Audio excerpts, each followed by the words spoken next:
Voidmage Gamer is now partnered with Flipside Gaming, so you can use the promo code on their website, all caps, Voidmage, to get 10% off all orders $10 or more. It's a great way that you can support both Flipside Gaming and Voidmage Gamer's channel. Hello everyone, looks like we have some news about the Commander ban list. The update just came out yesterday, July 8th. Would have done it sooner if I even cared about the ban list, because usually for the past 2 years, we've received the same update. The rules committee, they like where Commander is, they don't feel like changing anything, and that's been their approach ever since they decided to unban Protean Hulk. But now they decided to do 3 things. I will have a link to the website, the mtgcommander.net, this forum where they actually made the announcement. It's a very weird website, difficult to navigate if it's your first time, so hopefully that helps you guys out. I'll pretty much just read over the important parts here. So Sheldon, one of the admins for the EDH Rules Committee, starts off this post by going over the Commander philosophy and pretty much explaining that Commander is its own format that's kind of non-competitive, and also that they don't have any hard criteria for banning cards, because there are just so many cards that combo, so many cards that do similar things. If you actually were to set a criteria, you would find yourself banning way too many cards. So going over the first thing, Paradox Engine is a card that is proven to be intensely problematic, he writes. Not only does it provide easy wins seemingly out of nowhere, it has demonstrated the potential to unintentionally wreck games. By wreck games, I'm guessing he means just win games. I don't think people play Paradox Engine and just accidentally win. It's sort of something you know you're gonna do. He continues, easily inserted into any deck, it combines with cards which players already have heavy incentives to play, generating a great deal of mana with virtually no deck building cost. Yeah, so basically any mana rock, anything that taps for multiple mana, all you need at that point is just something to draw you more cards, and you can just keep playing spells and keep floating mana. You're gonna have infinite mana combos, of course, but being able to draw more cards from your deck, being able to continuously play spells is more important than just having infinite mana. While we don't ban cards which are only problematic if you build around them, Paradox Engine has clearly demonstrated that it doesn't need to be built around to be broken. I'm gonna have to disagree here, because there's usually only certain types of decks where you don't need to build around it for it to be broken. Those are usually artifact decks. It does actually help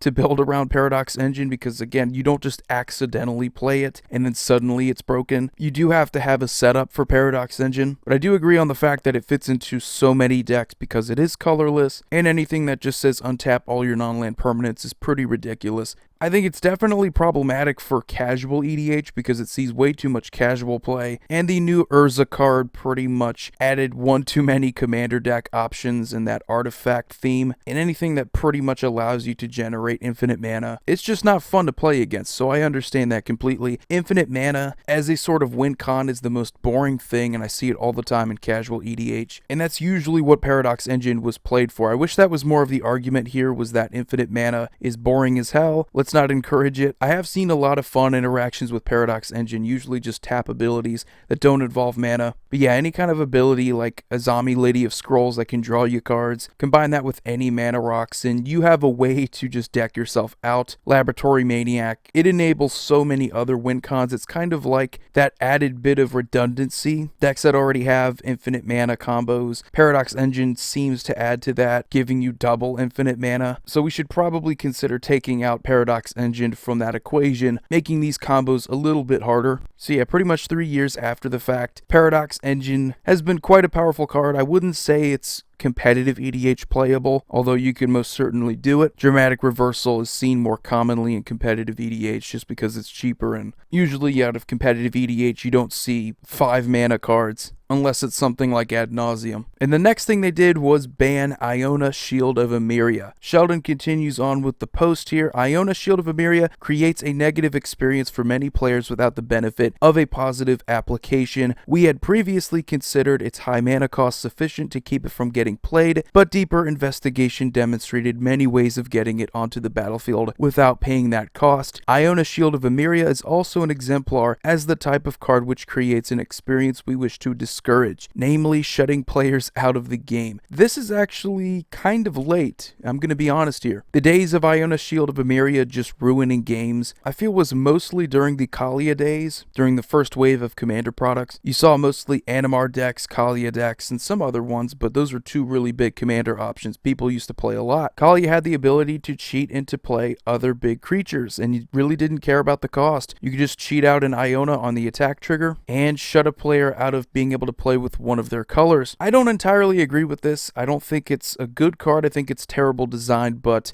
it's kind of a problem that solves itself in the game. Usually people hate you if you shut them out of their colors, and yeah, you could have one player playing monocolored, but it still probably affects multiple players at the table. And Iona isn't like Paradox Engine, where certain decks can just play it and automatically win. Usually takes some time, and people tend to gang up on you if you do something scummy like this. What I really feel like is going on here is what they did with the next card. Sheldon continues by saying, Painter's Servant is a card that has been discussed for a long time, and it's time to take the shackles off. We feel as though there are now more weird and fun uses for the card than there are dangerous ones. Yeah, BS. The card will provide deck builders with some additional paths to explore and expressing their creativity. This is kind of a load of crap, and I'm going to be completely honest with you, this is probably the reason why they decided to ban Iona, because you could just play the two cards and completely shut down players. Painter's Servant is also a popular combo card with the card Grindstone. Kind of contradicts why you want to get rid of Paradox Engine, because it's a colorless combo card that can be put into any deck and provide easy wins. Yes, Painter's Servant combo with Grindstone isn't as efficient, and you're only really able to kill one player unless you're able to untap Grindstone, because you want to be able to mill them out. And I don't see how that's any more fun than Iona, and I don't exactly understand what he means by more weird and fun uses for the card. You do have things like Blind Seer, which specify color, but that's a commander deck with its own identity. I don't think Painter's Servant's going to add much to that. I mean, you of course have other cards that specify color, like Pyroblast, make whatever card your opponents cast blue. It's just hard for me to accept that people are going to play Painter's Servant without Grindstone. So what you basically ended up doing here, EDH Rules Committee, was breaking even. You got rid of a combo card and a card that really doesn't do much anymore, replaced it with another combo card that I don't think people are going to experiment with Painter's Servant in some weird way. You're basically just going to put it into artifact decks for an easy combo. It's just going to be another thing like the Pili-Pala combo. It may not be super easy to pull off, does take some setup and ways to untap the Grindstone, but it's still a 2-card combo, which you see a lot of in artifact decks. It's kind of interesting though with the EDH Rules Committee. They don't do anything for a while, and then when they do something, they don't really do much at all. I know a lot of people love Paradox Engine and a lot of people hate it. Probably more hate it. They're going to be glad that it's gone because it's an easy combo card. They replaced it with another combo card, got rid of a card that isn't that powerful anymore. And Iona, Shield of Emeria, I think she's quite tame now. And the reasons for doing this, they never go into specifics with the cards that they can combo with. I've noticed that about the EDH Rules Committee. Whenever they have an explanation for getting rid of something, it's always that it's problematic or it's not fun. They never actually detail the cards or the reasons why they're banning them, because there are specific cards that justify banning something. And a card I've always hated was Palinchron. I think it's really powerful, but anything that allows for infinite mana, that's not fun. If you want to protect casual EDH from the unfun players, get rid of the unfun cards. You pretty much have Yarok, a commander that gives you double triggers on ETB, so you have another way to get infinite mana with Palinchron. I'm gonna honestly ask you guys, what card is more problematic, Palinchron or Iona, Shield of Emeria? I would venture out to guess that Palinchron is more annoying because it just wins the game on the spot. The game isn't fun when someone just plays something like that and then they instantly win. It's the same argument with Paradox Engine. Yeah, it doesn't see play in as many decks, but it sees play in certain decks, and it's really damn powerful. So that's pretty much my thoughts on the subject. I'm not the biggest fan of this decision, mostly because they don't explain why they're doing it. They just say it's problematic.